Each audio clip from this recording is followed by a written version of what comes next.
Freire, em Pedagogia da Autonomia, fala que ensinar exige corporificação das palavras pelo exemplo. Não há pensar certo fora de uma prática testemunhal. Pensar certo é fazer o certo. O professor também ensina pelo exemplo. Do que adianta dizer-se crítico se exige passividade dos seus alunos?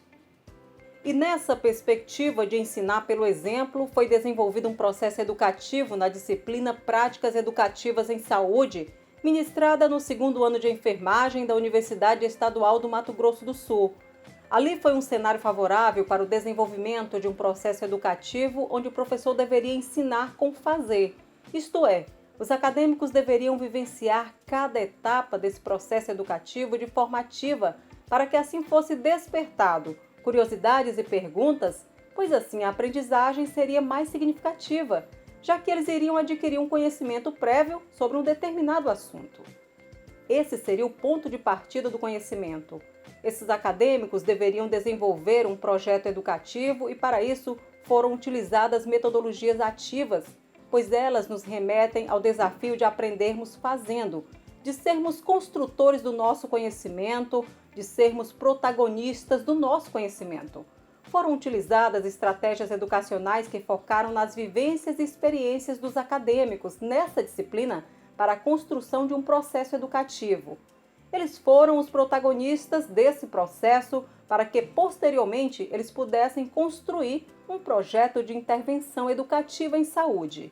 Foram 8 meses de construção, desconstrução e reconstrução do processo educativo, e o resultado se deu em 5 etapas. A primeira foi conhecer a realidade e identificar os problemas, desafios ali passíveis do processo educativo e identificar suas causas. A segunda, dominar o tema para poder voltar e reler a realidade, identificar novos elementos que pudessem ter passado despercebido e assim, de fato, poder estar lendo melhor a realidade. A terceira, estabelecer objetivos de intervenção educativa. A quarta, a preparação do material didático e planejamento do processo educativo e suas estratégias educacionais. E a quinta e última foi a avaliação. E aqui vamos descrever o caminho percorrido, o caminho de ensinar processo educativo em saúde, caminho que permitiu que acadêmicos do 2º ano de enfermagem, ainda com pouca vivência no serviço, pudessem ter a oportunidade de reconhecer e aprender o valor do caminho de processos educativos em saúde. Aqui é importante ressaltar que o processo educativo em saúde permeia o cuidado em saúde. Por isso é importante que o profissional saiba fazê-lo, ou seja, é preciso dar visibilidade ao ensino em saúde e educação em saúde no campo do cuidado. Assim, é fundamental termos na graduação das áreas da saúde e até mesmo nas pós-graduações voltadas para o ensino em saúde, uma disciplina direcionada para as práticas educativas, visando práticas de ensino e educação em saúde, para que assim possamos promover de forma mais ampla a formação profissional para atuação em prevenção e promoção à saúde. E toda essa trajetória vamos conhecer agora com a enfermeira e mestranda Márcia Sertão e sua orientadora, professora doutora Cibele Sales, que desenvolveram esse projeto de pesquisa pelo Programa de Pós-Graduação Ensino em Saúde da Universidade Estadual do Mato Grosso do Sul. A primeira etapa do processo é conhecer a realidade e os problemas desafios. Mas o que é conhecer a realidade e como foi desenvolvida?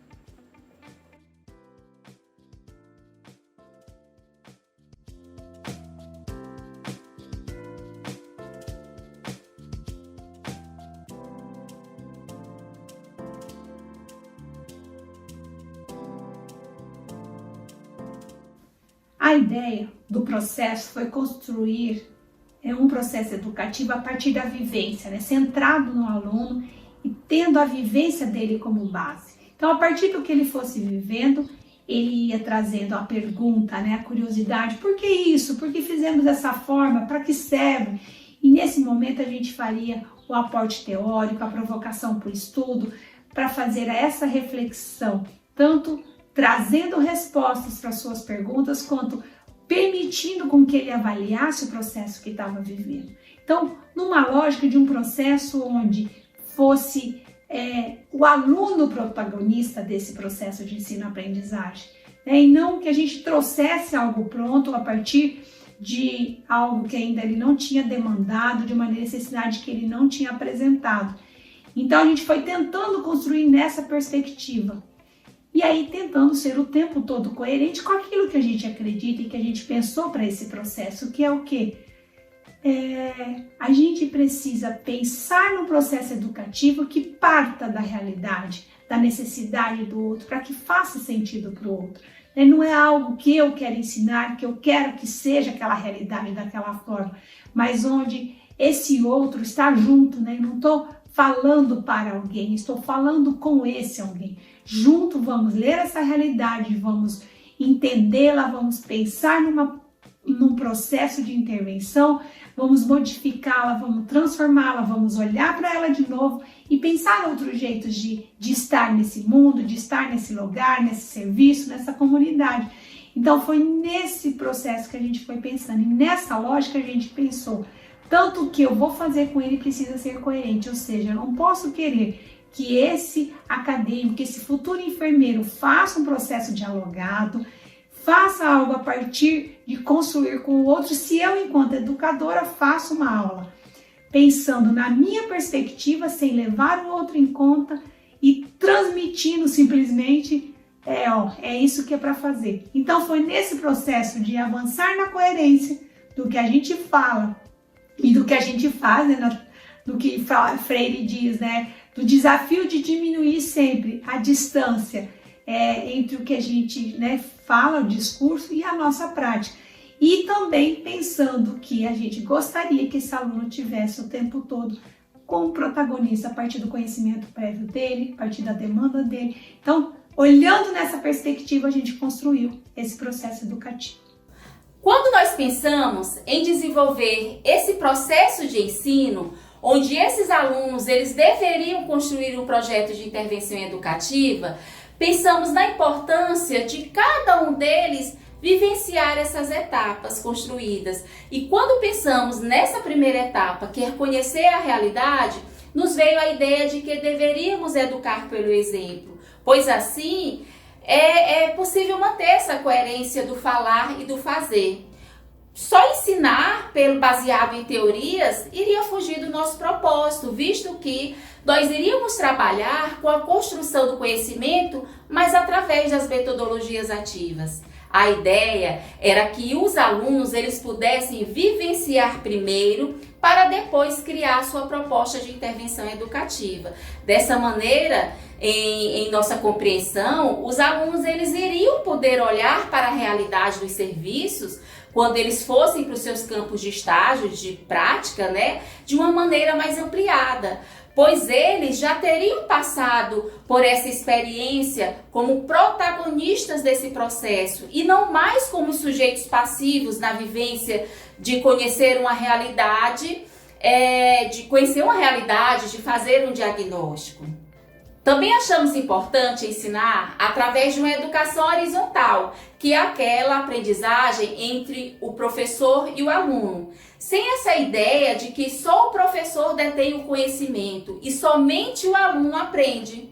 A educação horizontal é muito bem descrita na frase de Freire, quando ele diz que o professor, quando ensina, ele aprende, e o aluno, quando aprende, ele ensina. Isto é, não existe em sala de aula um processo autoritário, porque tanto o professor quanto o aluno, eles aprendem e ensinam.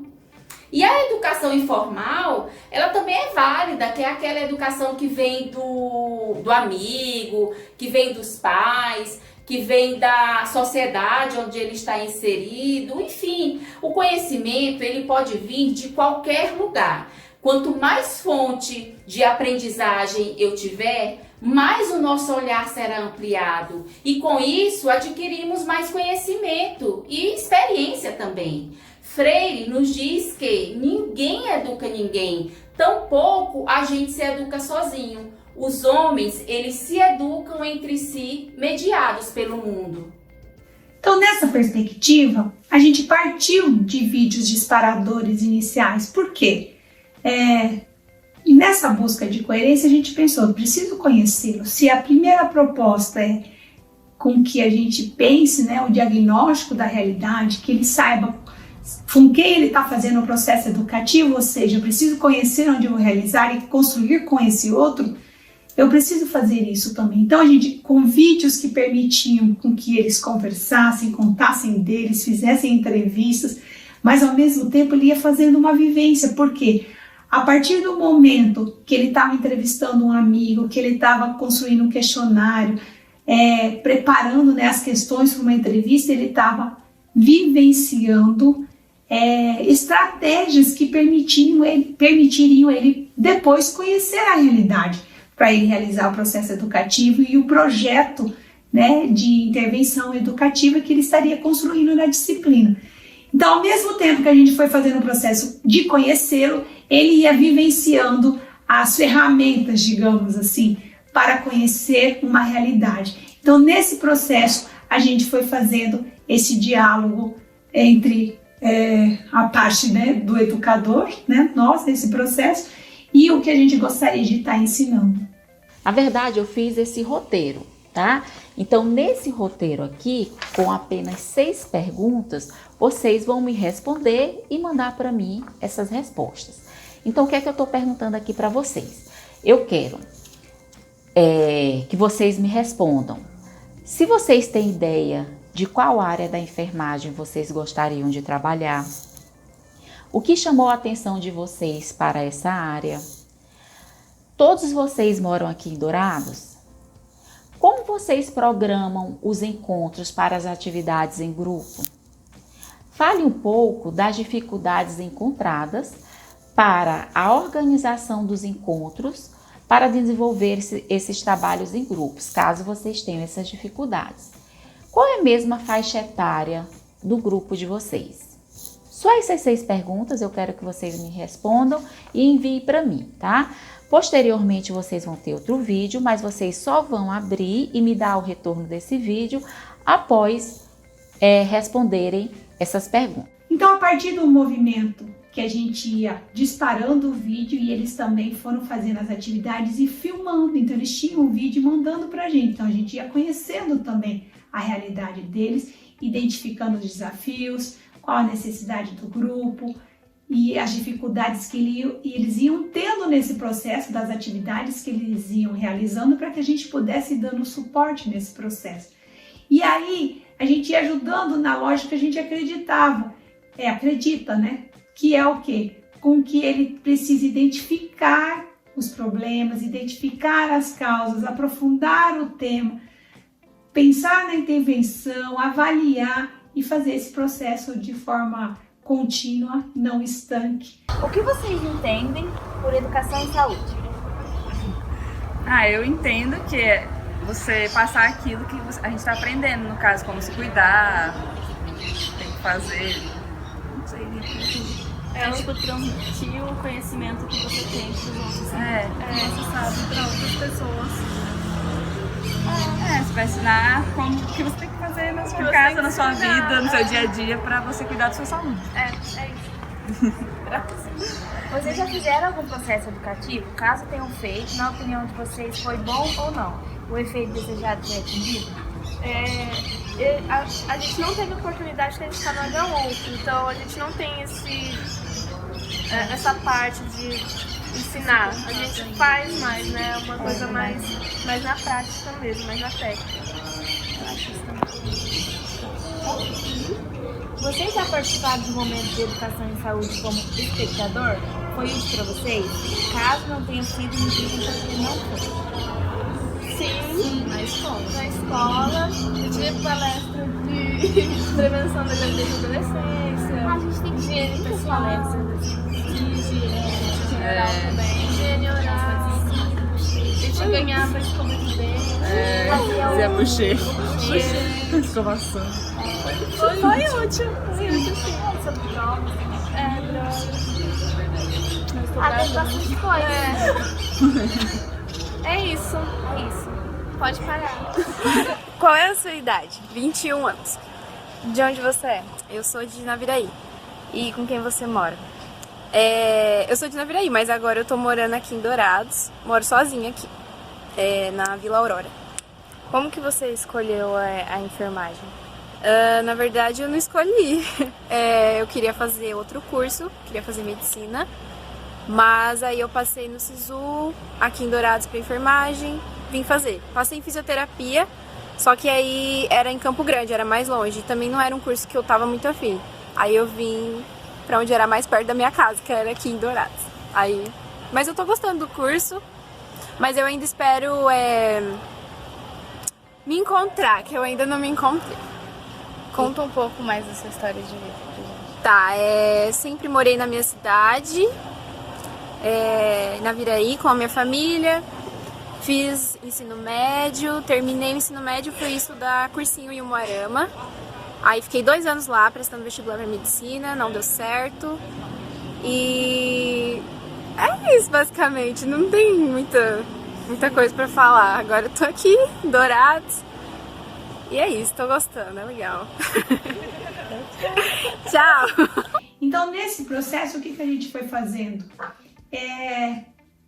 Fazendo esse levantamento e provocando, que é como a gente tem, eu acho que 2 histórias que nos ajudam a entender muito isso, porque a depender do que a gente está pensando em fazer, ou a depender do problema identificado, muda completamente o processo educativo. Então, tem 2 histórias que eu acho que ajudam bem a ilustrar. Uma delas está num material educativo preparado pelo Estado de São Paulo para trabalhos de educação em saúde, onde ele conta que num serviço de saúde eles fizeram, foram conhecer a realidade, tinham um alto índice, digamos, de acidentes domésticos, e ao invés de pensarem, vou fazer então uma atividade educativa dizendo quais os riscos, digamos, de atividade doméstica, foram entender por que estava acontecendo o risco os acidentes domésticos. E eles identificaram que, na verdade, as pessoas sabiam o risco, mas elas não sabiam como prevenir. Casas, às vezes, que não tinham os armários para fechar, o material de limpeza, ficavam ao alcance das crianças, ou seja, sabiam que era um perigo, mas não sabiam como impedir esse perigo. Isso muda tudo, porque é completamente diferente um processo educativo que eu vou fazer para poder explicar, digamos, os riscos, como se alguém ainda não soubesse o risco do acidente doméstico. E se ele já sabe, eu preciso ajudá-lo a ver como que ele faria isso na realidade dele. Então eu preciso entender quem são aquelas pessoas, como elas são as casas delas, que desafio elas têm, para a gente pensar junto uma solução para que possa diminuir o risco de acidente doméstico. Então são ações educativas completamente diferentes. Mas às vezes o que a gente, como educador ou profissional da saúde, faz? Estou vendo o acidente doméstico acontecer, vou lá falar, olha gente, existe o risco, acontece isso, não pode deixar brincar com fogo, não pode pegar material de limpeza, tá? Eles já sabem disso. Como que eu faço para impedir, diminuir esse risco? Então, entender o que de fato está causando, onde está o problema, digamos, no conhecimento do quê? Do risco ou no conhecimento de como evitar esse risco? É completamente diferente o processo educativo. E então, isso é muito importante. A gente foi trabalhando isso com eles e tentando fazer isso também com a gente, no processo de identificar as necessidades do aluno. Um outro exemplo que nos ajuda a compreender isso é de uma vivência que é relatada em artigo científico de uma cidade de Marachipe, onde eles desenvolvem um trabalho de mãe crecheira. E como que começa isso? Eles tinham um grupo de atenção à saúde em relação à desnutrição infantil. Eles forneciam multimistura, faziam todo o processo educativo com essas mães e não mudava, digamos, o perfil de nutrição dessas crianças, elas continuavam desnutridas.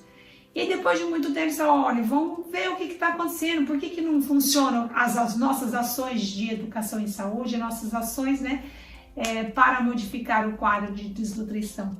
E foram conversar com essas mães e elas disseram, olha, Temos outros desafios, a gente gostaria de estar trabalhando, a gente não consegue, a gente tem bastante criança, não tem com quem deixar. E depois de elas discutirem, elas encontraram uma solução, elas desenvolveram então o projeto Mãe Crescer, onde uma delas ficava na comunidade cuidando das crianças das outras e elas poderiam ir trabalhar. E nesse processo eles conseguiram mudar o quadro de desnutrição infantil.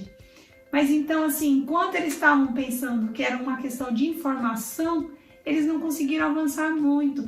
A hora que a ação, né, mudava a realidade das pessoas a partir de com elas construindo, elas pensaram, elas participaram desse processo e elas modificaram, então, o índice de desnutrição infantil caiu. Então, isso é importante num processo educativo, a gente pensar onde a gente vai atuar, de que forma, qual a estratégia adequada para que a gente não possa simplesmente, às vezes, fazer uma transmissão do que é certo, do que é errado, desconectado da realidade, sem ir à causa, sem ter clareza de que queremos alcançar, sem ter uma estratégia adequada e melhor, né, digamos assim. Porque a gente não conseguir fazer isso de forma dialogada, a gente precisa construir com o outro. E é isso que gostaríamos que eles entendessem a princípio. Que essa demanda educativa não deveria vir de nós, as facilitadoras, mas sim deles, os verdadeiros atores desse processo. E com esses vídeos, nós conseguimos conhecer a nossa realidade e eles desenvolveram suas atividades se espelhando no que nós fizemos. Conseguimos ensinar pelo exemplo, porque eles também conheceram a realidade da turma.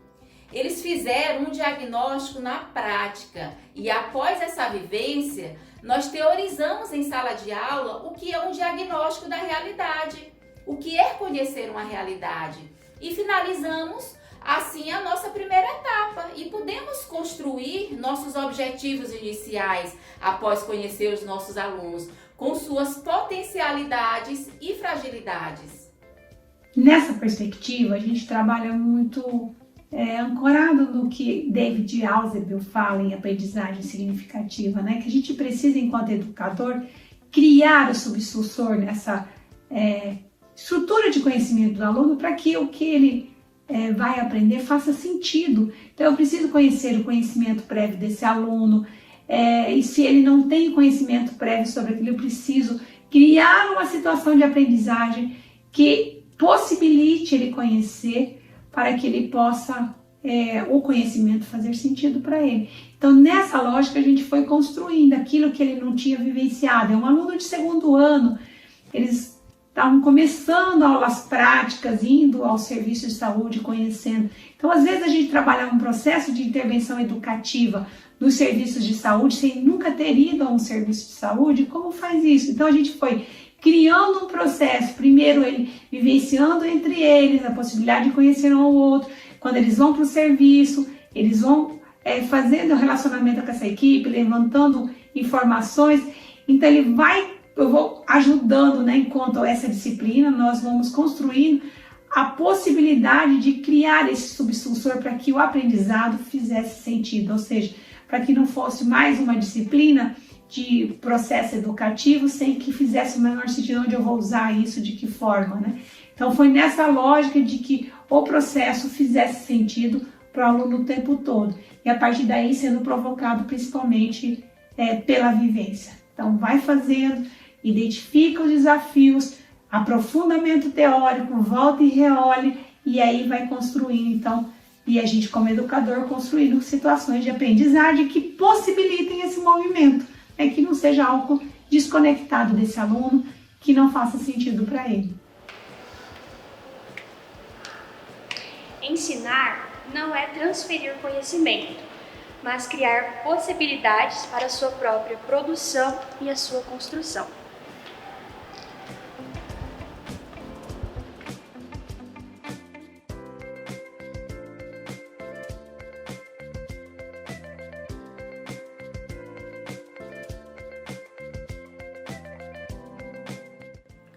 E nesse processo é importante que eles tenham essa consciência que são realmente os protagonistas da construção do conhecimento.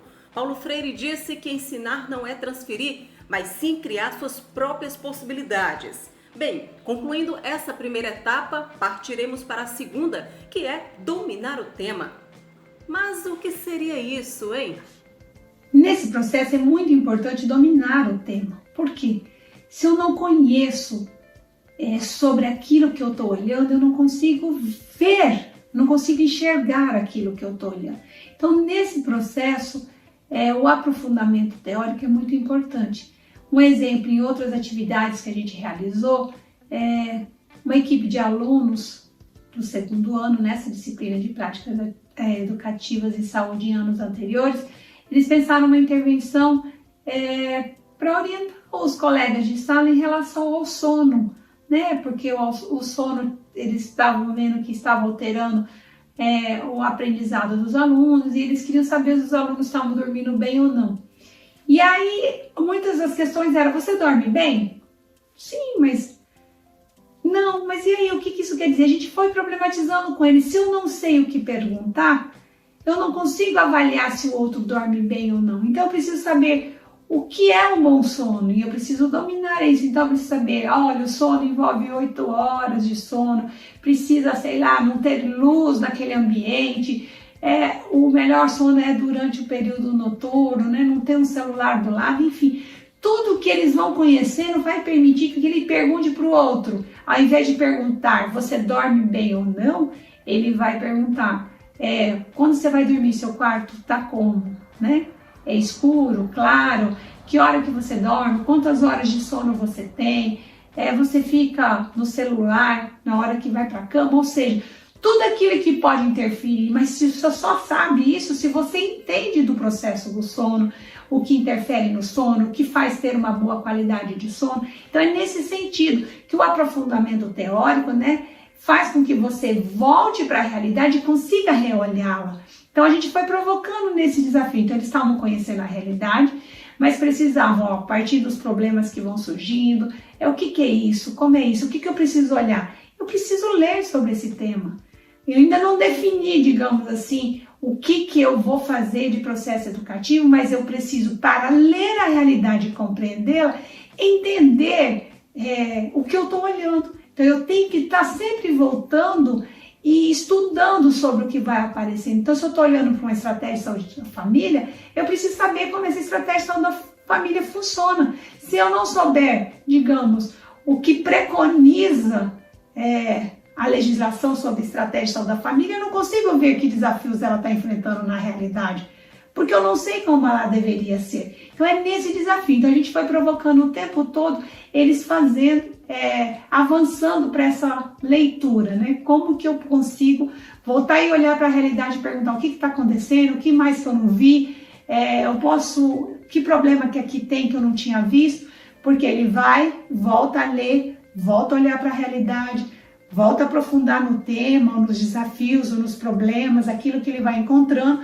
e vai reolhando a realidade até que ele possa dizer: eu conheço essa realidade.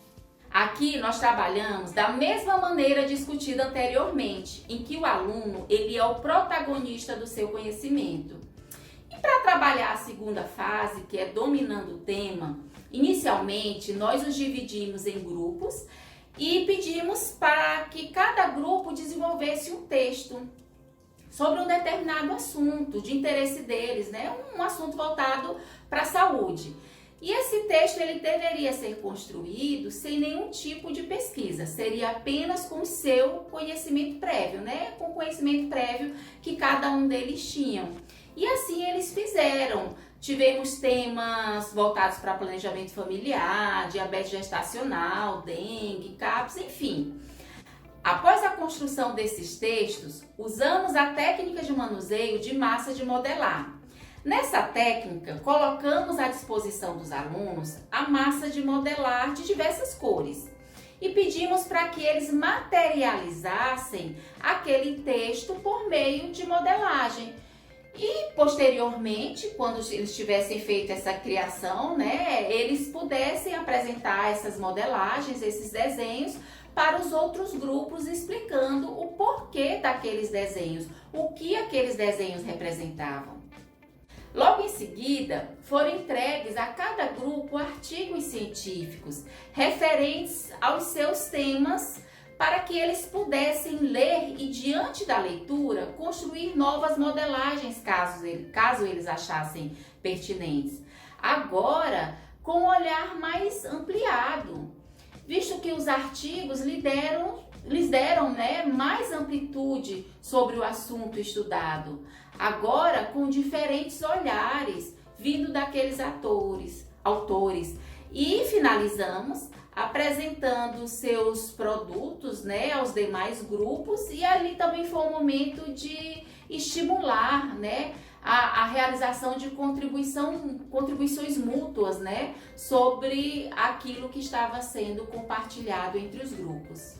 Nós trabalhamos com a valorização dos conhecimentos prévios deles, para que eles pudessem atribuir significados próprios aos conteúdos estudados. Porque para nós seria importante falarmos algo que eles pudessem ligar à sua estrutura de conhecimento. Criamos aqui o Subsunsor. Nós identificamos seus conhecimentos prévios e criamos uma situação de aprendizagem que dialogasse com esse conhecimento para fazer sentido o processo de aprendizagem.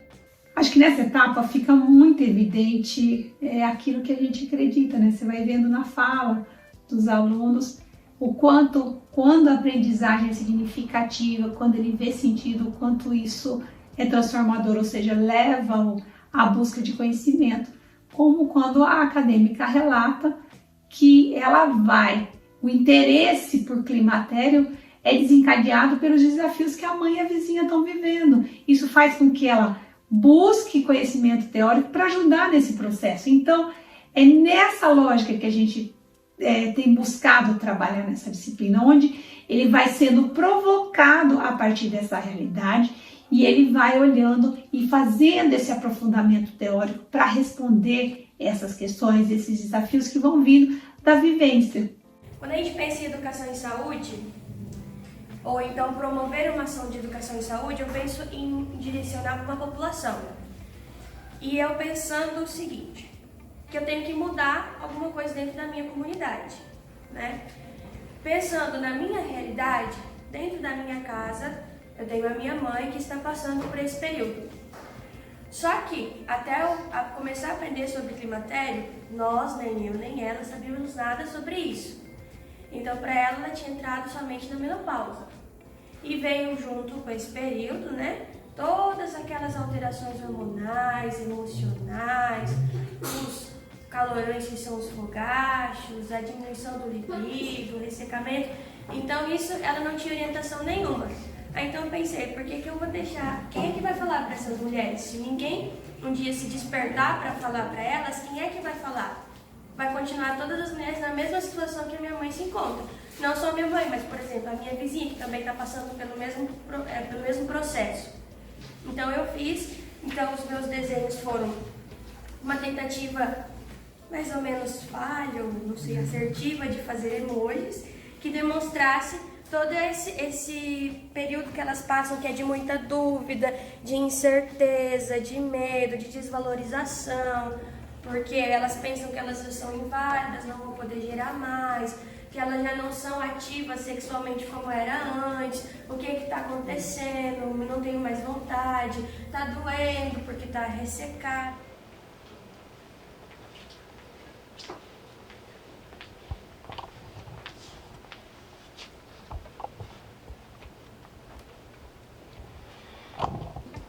No fundo, a curiosidade é uma pergunta. Perguntas que se colocam como desafios surgem em ambiente de liberdade e criatividade. Para o educador, não existem perguntas bobas nem respostas definitivas.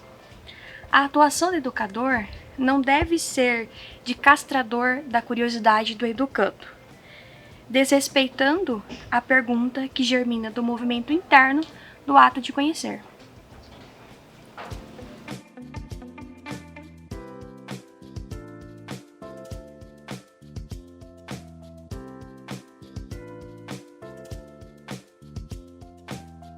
A terceira etapa é estabelecer objetivos de intervenção educativa.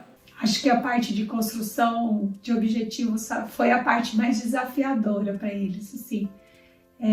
A gente foi trabalhando na ideia, né, de uma construção de objetivos na lógica SMART, objetivos específicos, mensuráveis, realistas. Então, a gente vai trabalhando isso e também usando a taxonomia de Bloom, onde você olha para o verbo, né, que tipo de ação eu vou fazer para eu conseguir pensar essa ação pede que tipo de estratégia de intervenção. Eu preciso ter essa clareza. Por quê? Muitas vezes eu vou pensar num processo educativo onde eu quero que a pessoa que tem pressão alta, né, com hipertensão arterial, conheça os riscos em relação à hipertensão arterial. Se eu quero que ele conheça, às vezes uma atividade educativa onde eu vou lá e falo para ele, numa lógica muito mais de transmissão de conhecimento, olha, os riscos em relação à pressão arterial são esses e esses, você alcançou o objetivo, você quer que ele conheça, você não quer que ele modifique os hábitos dele para controle da hipertensão arterial.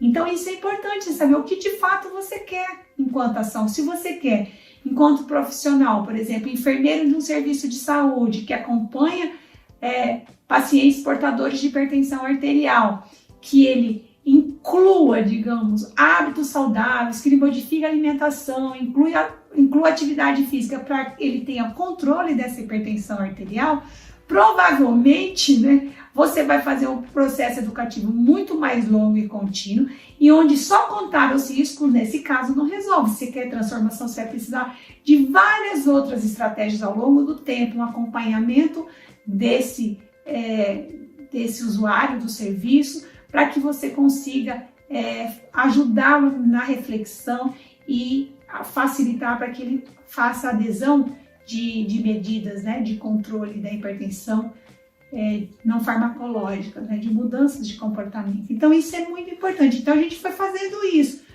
e a gente começou a partir da necessidade deles. Então, olhem para vocês, que objetivo que vocês têm na vida? A gente foi provocando em sala de aula aí. Eu lembro que muito surgiu de, eu quero viajar, então vamos trabalhar com isso, viajar. Para onde, né? Porque se eu quero ir em Itaporã, que é uma cidade aqui perto, que são, né, com 20 minutos a gente chega lá, é um tipo de planejamento, é um tipo de ação, a gente pode já pensar para daqui meia hora, entrar no carro e ir para lá. Agora, se eu quero ir para Londres, outro tipo de planejamento. Então, a gente foi ajudando nessa perspectiva. Então, eles escreveram o objetivo assim, eu pretendo viajar, eu pretendo me formar em tal coisa. Tá, mas para quê? O que você vai fazer com isso? Quando você pretende? Para que eles pudessem ver a diferença, que quando você tem muito mais clareza do objetivo, você consegue pensar muito melhor a estratégia. Então, quero viajar? Como que você planeja? Não, eu quero viajar daqui um mês para tal lugar. Você consegue pensar muito mais o quanto que você vai guardar de dinheiro, o que você vai ter que cortar no dia a dia para fazer isso. Enfim, então a gente foi discutindo isso. Isso foi muito bacana, mas foi muito desafiador pensar o objetivo, né, nessa dimensão, porque tinha que detalhar, tá? Quero fazer o quê? Vamos olhar os verbos, tá? O que vocês querem de fato? Olharam para a causa do problema, que é a etapa anterior? O que vocês querem? Vocês querem que eles saibam que isso é um risco ou vocês querem fazer uma atividade educativa que eles mudem o comportamento? Então vamos lá, vamos pensar. Depois do verbo, mas querem fazer isso para quem? Trabalhar com a gestante do bairro A é diferente de trabalhar com a gestante do bairro B. Né? Que grupo que é? Quantos são? Quanto tempo vou precisar? Então a gente foi discutindo isso. Foi muito desafiador, mas o aprendizado foi muito rico. Gosto de ser gente, porque inacabado, sei que sou um ser condicionado. Consciente do meu inacabamento, sei que posso ir muito além dele.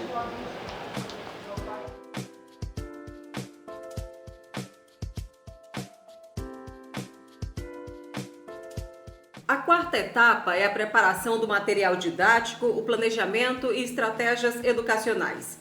Mas para que a construção do processo fosse completa, era necessário apresentar a eles a avaliação, que é a quinta e última etapa. A partir daí, eles teriam todas as ferramentas para desenvolver o projeto por inteiro. A quarta etapa é a preparação do material didático e o planejamento do projeto educativo e suas estratégias educacionais.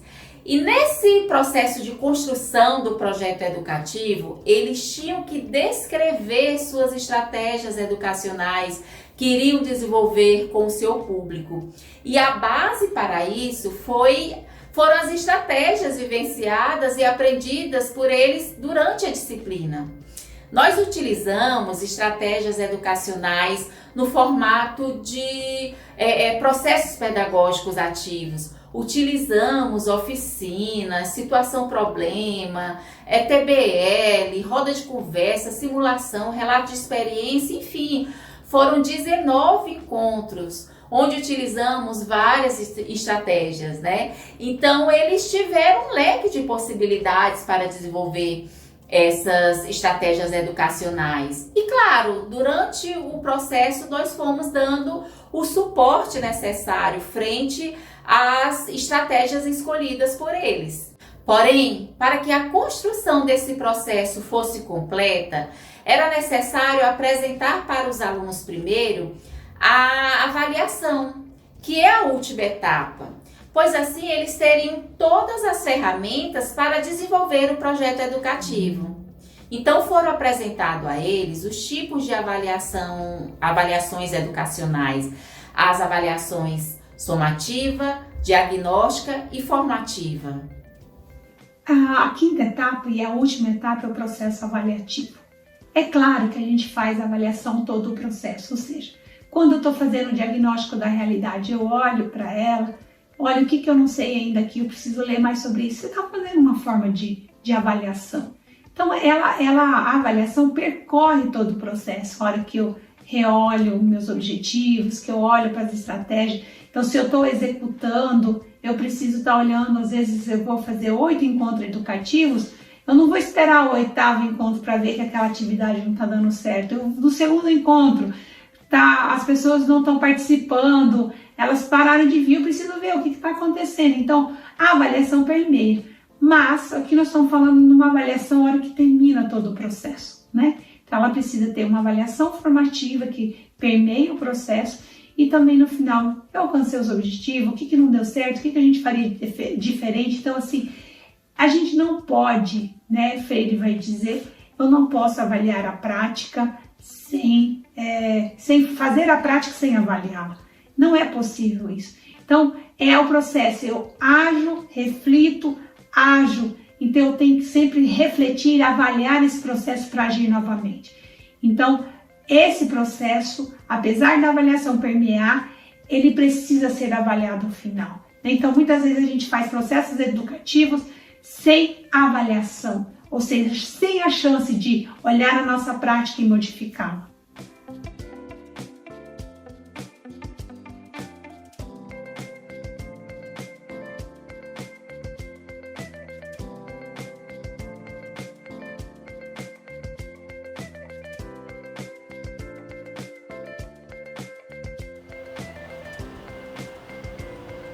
O desenvolvimento da consciência crítica implica necessariamente na ação transformadora.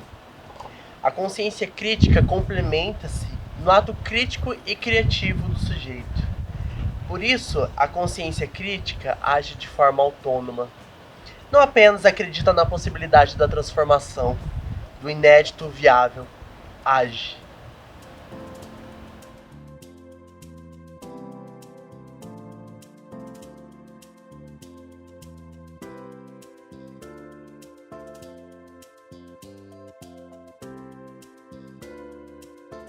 E após todas essas etapas, propusemos a eles a construção de um projeto educativo em saúde.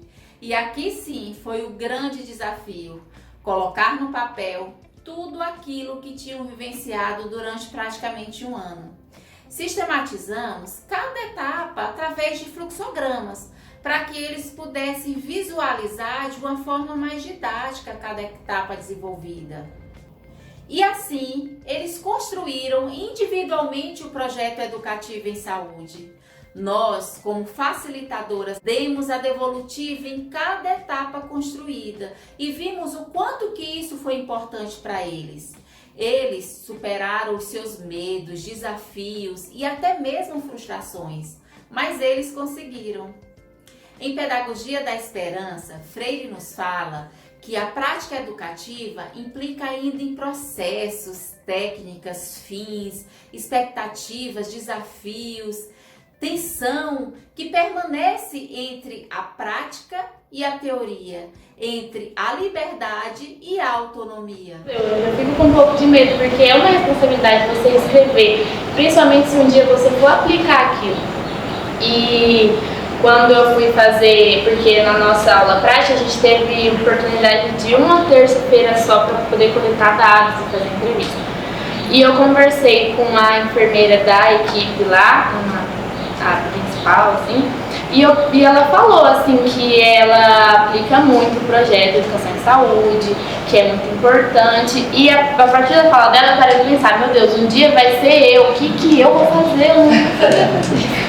E é muita responsabilidade parar para pensar que na academia a gente tem que escrever um projeto e futuramente, se a gente melhorar ou poder aplicar, você vai parar para pensar assim, nossa, eu achava tão difícil, eu achava tão impossível um dia eu poder escrever e aplicar, e hoje eu posso aplicar, eu sou enfermeira, se Deus quiser, eu sou enfermeira e eu posso aplicar isso. Nossa, quando você está explicando sobre o que nós temos que fazer, parecia um bicho de 7 cabeças, meu Deus, como que eu vou escrever isso?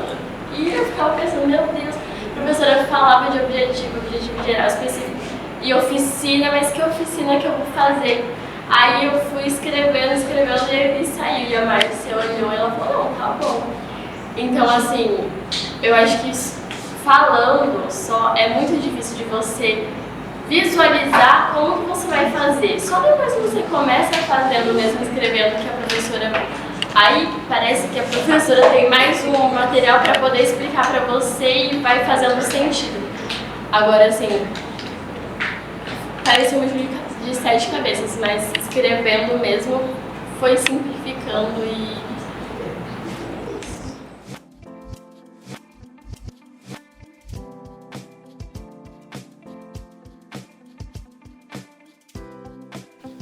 E assim eles terminaram o percurso da construção do projeto Educativo em Saúde. Bem, mas o que esses acadêmicos vão levar dessa experiência para a vida profissional quando forem enfermeiros? Viver esse processo foi uma experiência muito rica, muito bacana. Poder ver, ao final, avaliar esse processo, ver, escutar o que eles falaram, como eles viveram, o que eles aprenderam. Então, fazer esse processo de síntese, né, no final, de tudo que a gente viveu, que etapa que a gente viveu, o que a gente aprendeu. Ou seja, não basta saber, precisamos saber que sabemos, né? Hora que podemos reolhar o processo, eu aprendi isso, isso fez sentido. Então, é muito bom poder ver nesse processo avaliativo, escutar e ter chance, inclusive, de poder fazer diferente numa próxima oferta da disciplina. E ao final de todo o processo, eles perceberam que a responsabilidade da aprendizagem é em grande parte deles. E isso causou incômodo, porque eles tiveram que sair de sua zona de conforto. Mas foi muito gratificante ver que eles conseguiram entender que a aprendizagem ela foi significativa. E o que eles vão levar para a vida profissional deles com essa experiência? Bom, isso nós vamos deixar que eles falem. Eu vi a importância que a educação de saúde tem, porque a gente pratica isso com crianças, com adolescentes. E quando eu estava criando o projeto, que foi a parte da criação das oficinas, eu pude perceber como é importante colocar no papel, colocar especificado, porque a gente chegava com os adolescentes e era coisas muito corridas com eles, entendeu? Então, eu percebo que agora, se a gente colocar no papel, igual nas oficinas, quantas pessoas, qual destino, qual local, material usado também, é muito importante isso. E eu criei um projeto, né, para o meu PIBEX, E agora eu vi a importância e principalmente aprendi a desenvolver objetivos. Isso foi muito importante para mim. A aula que a senhora deu sobre objetivo geral específico. A criação é muito complicada, eu não tinha noção, eu praticamente joguei o meu objetivo, coloquei as palavras lá. E eu aprendi, esse foi o ponto maior para mim, aprender a fazer objetivo geral, objetivo específico, as oficinas que agora vai ter muita importância no nosso projeto, que eu quero aplicar isso também. Dentro dessa fala da Maria Clara mesmo, aí que você vê assim, tipo, a importância de você fazer o diagnóstico do público que você vai aplicar, porque você monta uma oficina de um jeito assim na sua cabeça que nem isso dá no nosso projeto. Aí você chega lá na escola, às vezes você não consegue fazer aquilo que você planejou porque você não analisou como que era esse diagnóstico, né? Tipo, aí você não consegue aplicar uma coisa que você levou um tempão planejando e tal. E, tipo assim, na prática mesmo que a gente percebe a importância de fazer o diagnóstico.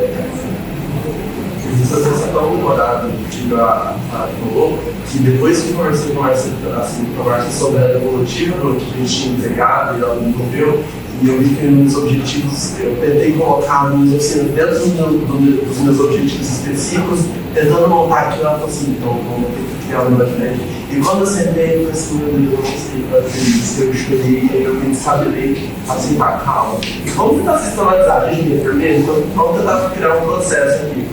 Então eu falei assim, não, eu vi que o objetivo qual que eu vou trabalhar com material. E eu tentei aplicar isso em tudo, foi a hora que eu também comecei a aplicar meu projeto nisso. E a gente vê que a gente chega lá na hora preparado, com as fragilidades e dos pontos positivos e negativos. Se der errado, a gente já tem que colocar no meio. Se der certo, beleza, para o meu objetivo. Avaliar, uma coisa que a gente nunca fez no projeto, avaliar.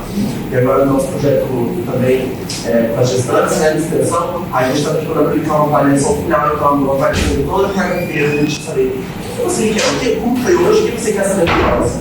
Aí a gente faz duas unidades, né? O que você curtiu, qual ponto positivo, negativo, o que você quer saber do papel? Sempre teve uma experiência evolutiva e melhora bastante. A gente não imagina que na hora de jogar ele no papel vai dar tanto trabalho. Porque o que eu criei foi em cima de algo que eu já coloco em prática dentro do projeto. E na hora que eu fui jogar ele no papel voltado para a unidade que eu estava, eu vi quanta dificuldade tem na hora de se desenvolver. Porque o mesmo projeto de primeiros socorros que eu aplico dentro da universidade não pode ser o mesmo que eu vou aplicar na unidade. Porque para cada um vai ter um conteúdo e alguma coisa específica que eu vou ter que trabalhar. E até você jogar isso no papel, na hora que eu fui escrever, na hora que a Márcia falou, gente, não é assim, tá errado. Até você voltar. O diagnóstico, na verdade, na hora de você criar um projeto, ele é a parte principal. Porque é através dele que você vai perceber cada oficina que você vai ter que criar, o que você realmente vai trabalhar com eles para poder desenvolver. Porque não adianta eu ter ideia, eu quero trabalhar isso com eles, mas eu não sei se eles precisam, mas eu não sei como eu vou passar isso para eles. Se da maneira que eu estou passando, vai ter, como que vai ser eficaz. E a avaliação também é algo muito importante, para eu poder perceber onde eu errei, o que eu posso melhorar, o que faltou na hora de eu passar esse conhecimento para eles. E eu acho que ajudou também a disciplina naquela questão da atividade que a gente desenvolveu no CAPS. Porque lá no CAPS, quando a gente estava passando na aula prática, a gente desenvolveu com eles um curta-metragem. E aí a gente teve que perguntar para eles sobre o que eles queriam falar e fazer todo um planejamento de como a gente ia fazer esse curta-metragem, quais cenas a gente ia fazer, quem que ia participar e tal. Aí a gente até cantou uma música, teve que fazer todo um processo, e eu acho que a disciplina ajudou muito nessa questão que a gente fez. Até entender, realmente compreender foi bem complicado, só que assim, as aulas de objetivos, de metodologia, até compreender tudo assim, foi complicado, mas eu acho que vai ser de grande ajuda, né, pra gente quando formos fazer projetos realmente, né, práticas educativas, com as pessoas, a questão de oficina, até frisando a devolutiva mesmo do trabalho, né? Eu acho que é muito importante, porque eu achava que o meu estava certo, né? Eu falei assim, não, eu espero que esteja certo, né? Só que eu já sabia que ia ter alguma coisa errada, né? E aí a Márcia falou assim, não, mas eu acho, assim, mas você acha que isso é aplicável, né? Tá na realidade? E eu fui ver que não tava. E aí eu falei assim, putz, e agora? Eu vou ter que mudar tudo. Aí eu fui, mudei, aí a gente tem que realmente modificar as coisas, mas assim, eu acho que agora o projeto final, eu que deu certo. Mas assim, foi uma matéria que eu diria que no início, realmente, a gente não tem uma noção de como que vai ser lá no final, porque eu nem sabia que a gente ia ter que fazer um projeto, né? Como é que eu ia fazer esse projeto? Porque a gente fazia aqueles vídeos em grupo, né, e tal, e aí até você conseguir interligar, mas por que eu tô fazendo isso, né? O que isso vai se ligar com o projeto? Aí vem a questão do TBL, Smart. A disciplina Práticas Educativas em Saúde foi, digamos, uma montanha-russa, né? No começo eu achava que ela estava muito fácil, eu coloquei ela na minha gavetinha de disciplinas fáceis, só que ao decorrer dela eu vi que não era aquilo que eu pensava, né? Ela era muito difícil, muito complexo o que nós aprendemos, e até eu tirar e entender, né, teve um processo estressante, da qual eu chegava em casa e falava, parece que eu não estou entendendo nada, né? Ou será que o problema é meu? Será que o que está acontecendo, né? Acho que nunca passei por isso em nenhuma disciplina, só esse ano aconteceu isso. E a partir do momento que eu falei, bom, peraí, temos que me esforçar mais um pouco, dedicar mais um pouco de tempo, né? Eu comecei a entender um pouco ela, acho que um pouquinho antes do pessoal da sala até, e o insight para mim foi no simpósio do Rogério, da qual ele falou sobre o que nós estávamos aprendendo sobre educação e saúde, né? E ele pediu para a gente redigir um objetivo e o subobjetivo. E eu redigi um baseado no Smart e foi incrível. Ele olhou e falou assim, nossa, você pode fazer um projeto de extensão nisso, ou você pode talvez tentar entrar no mestrado, você é um forte candidato. E eu fiquei feliz e olhei e falei assim, parece que eu entendi mesmo, realmente eu entendi. Então foi muito estressante no meio ali, depois que eu vi que não era tão fácil, mas no final eu senti grande alívio e contentamento com a disciplina. As metodologias ativas, elas... É difícil, é diferente, né? Nós estamos acostumados com aquele método de sala, professor lá dando aula, né? No quadro, a gente só copiando. Ano passado começou a roda de conversa, eu já achei bem estranho. É basicamente a mesma coisa, mas é uma roda, né? Só não tem a participação do quadro, né? Agora, e esse ano que pegou mesmo na práticas educativas, no começo eu achei muito difícil porque você sai do teu conforto, né? Eu me sentia muito desconfortável. Só que eu entendi que eu aprendi muito mais assim. Porque não era um negócio que eu só escrevia, eu praticava, e quando eu penso, olho, escrevo, ouço e pratico, para mim deu um resultado muito melhor do que a outra metodologia, né? Durante o processo também eu fui entendendo, é um progresso, né? Você vê que está avançando, são etapas que a gente vai construindo e vê que no final você tem realmente um propósito naquilo, né? Daí... eu fiquei muito feliz no final de tudo isso, né, através da devolutiva da massa também, e ver que a gente está dentro do processo, está vivendo aquilo, e que vai fazer sentido, tanto para mim como pessoa, quanto para quem eu vou desenvolver, com quem que eu estou me envolvendo e tal. E é gratificante no final você ver que você consegue fazer, é algo possível. Não foge daquilo, não foge da sua realidade, né? E o diagnóstico, que nem ele falou, é algo que a gente realmente vive. A nossa vida é um diagnóstico. E agora a gente trouxe para uma visão mais direcionada, que é na matéria de práticas educativas.